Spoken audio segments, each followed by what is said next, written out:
ఇదివల్ల నాకు తెలిసి అయితే 40 సంవత్సరాలు సార్. నేను చిన్నగా ఉన్నప్పటి సంది బ్రిడ్జి ఇలా ఉంది. నీళ్ళు కొన్ని వర్షం వచ్చినప్పుడల్లా ఆగుతుంది, చేస్తుంది, ఆపుతుంది. ఇది మాత్రం సంవత్సరంన్నర అయిపోయింది. ఇంతవరకు పట్టించుకుంటోళ్ళు లేడు. ఇది అయినాకరన్నా ఇది వలగొడితే అయిపోతుంది. ఇంతవరకు అది కాలేదు, ఇది కాదు. మళ్ళీ ఎలక్షన్లు వస్తాయి సార్ జైటాలకు.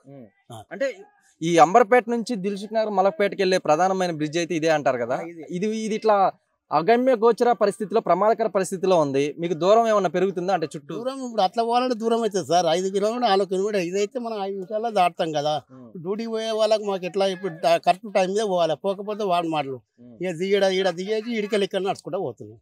ఏం చేయాలి ఇక? అంటే మీ ప్రధానమైన డిమాండ్ ఏంటి? ప్రధానమంత్రి అందరి ప్రభుత్వం ఏం లేదు. ప్రధానమంత్రి జల్జల్ చేయాలి పనులు అంతే, ఏం లేదు. ప్రధానమంత్రి అంతే ఏం లేదు, కానీ జల్జల్ అయితే మంచిగా ఉంటుంది మాకు కూడా. ఇగో ఇట్లా కాలేజీకి వెళ్ళే వాళ్ళు అంతా ఇట్లా చుట్టూ తిరిగిపోవాలంటే లేటు కదా. అవుతుందా కాదా? అక్కడ డ్యూటీలు కాడ ఏం మళ్ళీ ఎలక్షన్లు అవుతాయి. మళ్ళీ 5 ఏళ్ళకి అవుతుంది బ్రిడ్జ్, అప్పటిదాకా కాదు ఇది.